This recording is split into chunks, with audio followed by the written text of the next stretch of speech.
আপনার ফোনটা সাইলেন্ট করে একটু একা হয়ে বসুন, চারপাশে যেন কেউ না থাকে, আর আপনার কানের কাছে হেডফোনটা গুজে নিন। আজ যে গল্পটা বলবো, সে গল্প হয়তো আপনার জীবনেও কোনো না কোনো রূপে এসেছিল বা আসেনি, কিন্তু এই ধরনের লুকোনো টান, লুকোনো প্রেম আমাদের সমাজের ভেতরে অজান্তেই বাসা বেঁধে থাকে। আমি রুম্পা, আমার বাড়ি বর্ধমান শহরে। আজ যে কথাগুলো আমি আপনাদের বলবো, সেগুলো আসলে আমারই জীবন থেকে তুলে আনা কিছু অপ্রিয় সত্য, কিছু গোপন অধ্যায় যা আমি কাউকে কখনো বলিনি, কিন্তু আজ কেন জানি সব বলে দিতে ইচ্ছে করছে। হয়তো বুকের ভেতরটা এতদিনে জমে থাকা কষ্টে, দ্বিধায়, অপরাধবোধে ভরে গেছে, তাই হালকা হতে চাই। শুনুন আমার কথাগুলো, মন দিয়ে শুনুন, আর ভাবুন, এমন কি আপনার জীবনেও কখনো ঘটেনি? দেখতে হয়তো মন্দ ছিলাম না আমি। বিয়ের সময় লোকে বলতো মেয়ের রূপের ছটায় ঘর আলো হয়ে যাবে। আমার গায়ের রং ছিল ফর্সা, লম্বা ছিলাম বেশ, আর গঠনটা এমন ছিল যে শাড়ি পরলে বা সালোয়ার কামিজ পরলেও কেমন যেন একটা আটসাট ভাব ফুটে উঠত, যা অনেক সময় অবাঞ্ছিত দৃষ্টি আকর্ষণ করত। আমার বুকের দিকে একটু উঁচু, আর কোমরটা ছিল সরু, ঠিক যেন আওয়ার গ্লাসের মতো। যে কোনো পোশাকেই এই ব্যাপারটা বেশ চোখে পড়ত। আজ আমি একটা হালকা গোলাপি রঙের সুতির শাড়ি পরে বসেছি, আঁচলটা কাঁধের উপর আলতো করে ফেলা, কিন্তু তা সত্ত্বেও আমার শরীরের ভাঁজগুলো যেন কথা বলছে। এই শরীরে একসময় আমার জীবনে এক তীব্র ঝড় এনেছিল, যার আজ এখনও আমি আমার ভেতরে টের পাই। আমার বিয়ে হয়েছিল বছর 5 আগে। আমাদের ছিল একান্নবর্তী পরিবার। আমার স্বামী সুদীপ, তার বড় ছেলে। সে ভালো মানুষ, কিন্তু বরাবরই একটু চাপা স্বভাবের। নিজের কাজ নিয়ে ব্যস্ত থাকত সারাদিন, ব্যবসা সামলাত, আর সংসারের অন্য কোনো দিকে তার মনোযোগ ছিল না বললেই চলে। আমি যেন তার জীবনের একটা প্রয়োজন ছিলাম, কিন্তু কোনো আকাঙ্ক্ষা ছিলাম না। তার অফিসের হাজারো ফাইল আর মিটিংয়ের মাঝে আমি যেন হারিয়ে যেতাম। প্রথম দিকে খুব খারাপ লাগত, বুক ফেটে কান্না আসত, কিন্তু পরে সয়ে গিয়েছিলাম। ভেবেছিলাম হয়তো এটাই বুঝি সংসার, স্বামী স্ত্রীর সম্পর্ক বুঝি এভাবেই চলে। তবে সুদীপের ছোট ভাই সীমান্ত, সে ছিল ঠিক উল্টো। সুদীপের চেয়ে বছর 5 ছোট।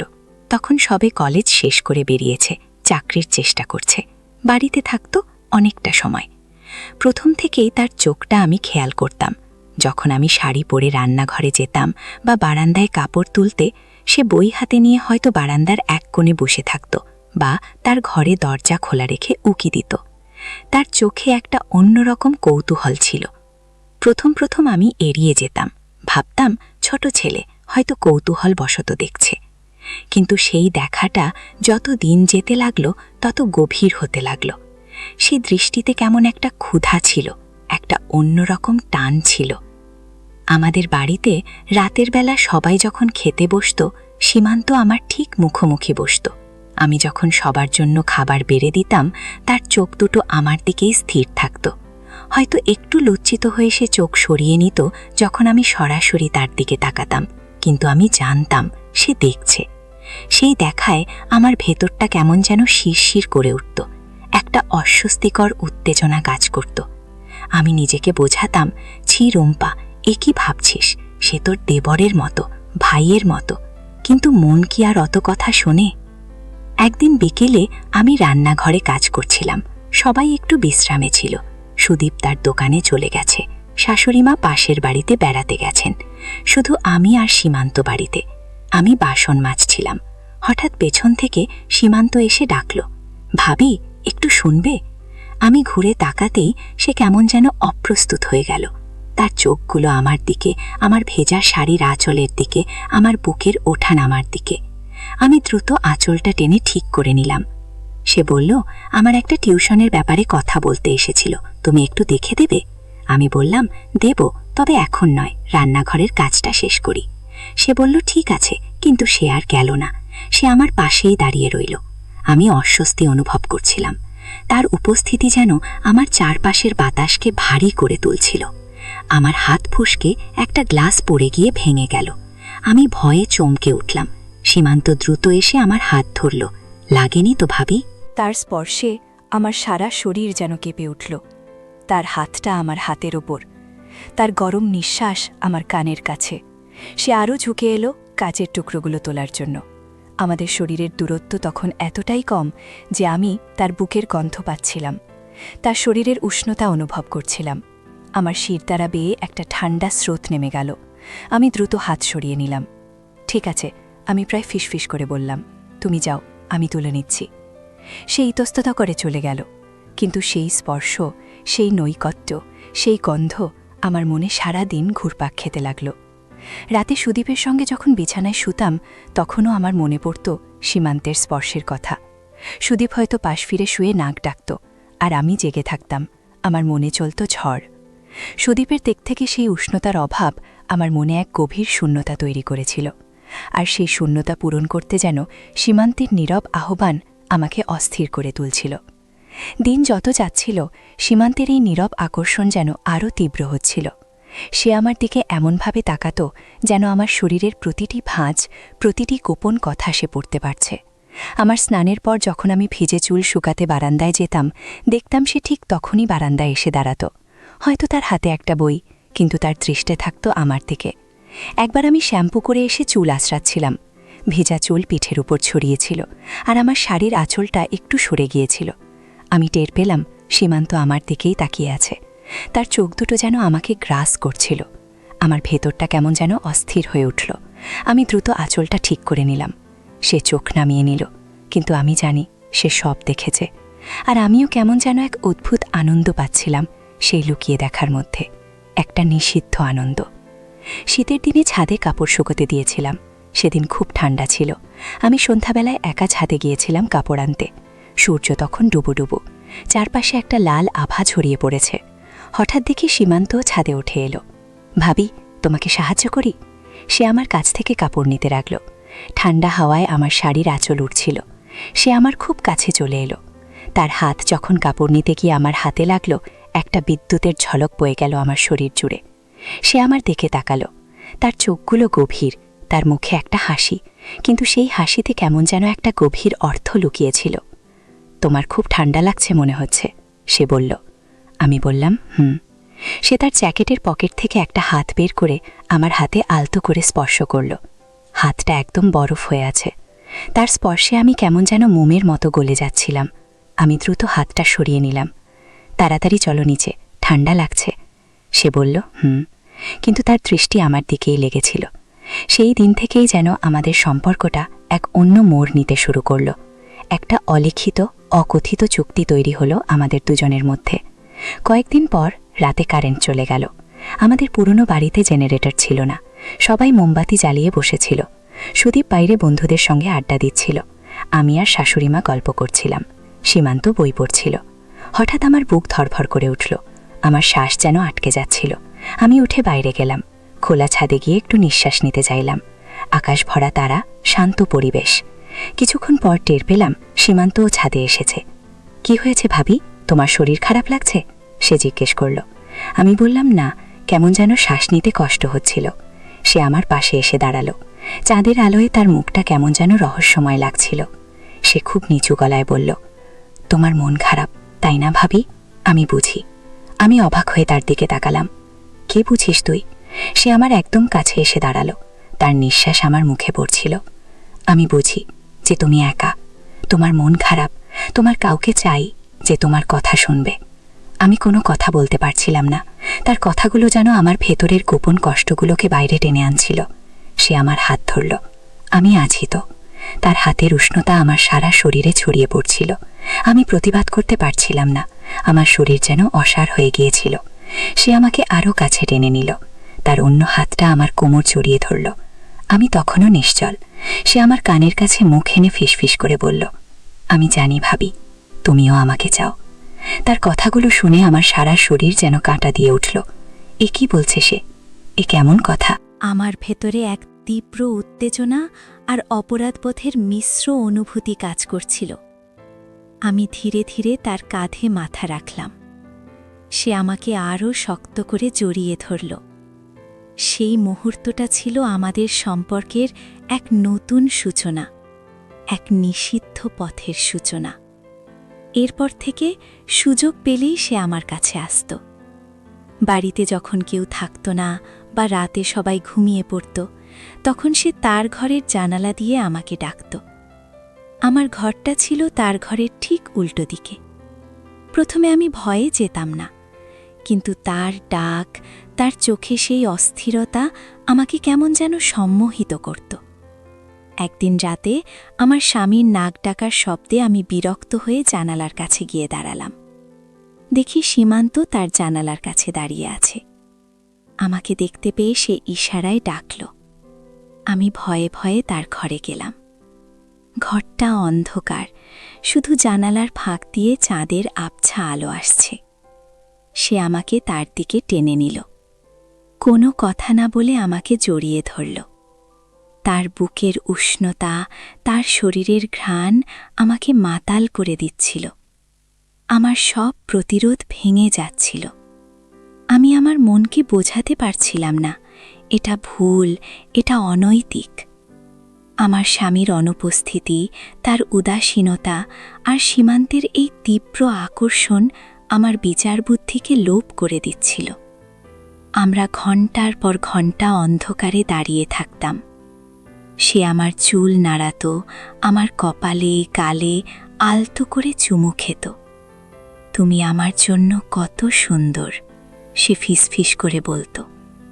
তার এই কথাগুলো আমার মনে এক অদ্ভুত সাহস আর আত্মবিশ্বাস জোগাত, যা আমি সুদীপের কাছ থেকে কখনো পাইনি। সে আমাকে আদর করত, আমার শাড়ির আঁচল ঠিক করে দিত, আমার ভেতরের সব অস্থিরতাকে শান্ত করে দিত। কিন্তু আমাদের সম্পর্কটা কেবল শারীরিক আকর্ষণেই সীমাবদ্ধ ছিল না। সে আমার মনের কথা শুনত, আমার ছোট ছোট দুঃখগুলো বুঝত। সুদীপের সঙ্গে আমার সমস্যার কথা যখন আমি তাকে বলতাম, সে মন দিয়ে শুনত। তোমার মতো একটা মানুষ কিভাবে এমন অবহেলা পেতে পারে ভাবি, সে বলতো। তার এই সহানুভূতি, এই আবেগ আমার মনকে আরও বেশি তার দিকে টেনে নিয়ে যাচ্ছিল। মাঝে মাঝে আমার ভয় লাগত, যদি কেউ জেনে যায়, যদি এই গোপন কথা ফাঁস হয়ে যায়। আমার শ্বশুর শাশুড়ি, আমার স্বামী, সমাজ, সবাই কি বলবে? আমি অপরাধী হতাম। কিন্তু সীমান্তের কাছে গিয়ে আমার সব ভয় কর্পূরের মতো উবে যেত। সে যেন আমাকে সব দ্বিধা থেকে মুক্তি দিত। চিন্তা করো না ভাবি, আমি তোমার সাথে আছি, সে বলতো। তার এই কথাগুলো আমাকে এক অদ্ভুত আশ্রয় দিত। একদিন দুপুরবেলা সুদীপ ব্যবসা সংক্রান্ত কাজে বাইরে গেছে। শাশুড়িমা ঘুমোচ্ছিলেন, আমি একা ঘরে বসে সেলাই করছিলাম। সীমান্ত আমার ঘরে এসে ঢুকল। আমি চমকে উঠলাম। কিরে, এভাবে হঠাৎ এলি কেন? সে দরজাটা বন্ধ করে দিল। আমার বুকটা ধড়ফড় করে উঠল। কি করছিস? আমি বললাম। সে আমার দিকে হেঁটে এলো। আজ তোমাকে খুব সুন্দর লাগছে ভাবি। সে আমার একদম কাছে এসে দাঁড়ালো। আমার শ্বাস বন্ধ হয়ে আসছিল। তার চোখে তখন এক তীব্র আকাঙ্ক্ষা। কি হয়েছে সীমান্ত? আমি ভয়ে ভয়ে জিজ্ঞেস করলাম। সে আমার হাতে আলতো করে স্পর্শ করল। তারপর হাতটা ধরে টেনে আমাকে তার দিকে নিতে লাগলো। আমার শরীরের সমস্ত রক্ত যেন মাথায় উঠে যাচ্ছিল। কেউ দেখে ফেলবে, প্লিজ তুই যা, আমি প্রায় কেঁদে ফেললাম। সে আমার মুখটা তার হাতের তালুতে তুলে নিল। কেউ দেখবে না, বিশ্বাস করো, শুধু আমি আর তুমি। তার চোখে এমন এক উন্মত্ততা ছিল যে আমি আর কোনো কথা বলতে পারলাম না। সে আমাকে আরও কাছে টেনে নিল। তার ঠোঁট আমার ঠোঁটের কাছে এগিয়ে এলো। আমি চোখ বন্ধ করে ফেললাম। আমার সারা শরীর যেন কাঁপছিল। সেই দিন থেকে আমাদের সম্পর্কের গভীরতা আরও বাড়ল। আমরা যেন এক অন্য জগতে প্রবেশ করেছিলাম, যেখানে শুধু আমি আর সীমান্ত ছিলাম। আমাদের গোপন আকাঙ্ক্ষাগুলো ছিল, আর ছিল এক তীব্র নিষিদ্ধ প্রেম। সে আমাকে এমন সব স্পর্শ দিত, এমন সব কথা বলতো যা আমি কখনো কোনো পুরুষকে বলতে বা করতে দেখিনি। আমাদের এই গোপন অভিসার যেন এক নেশার মতো কাজ করছিল।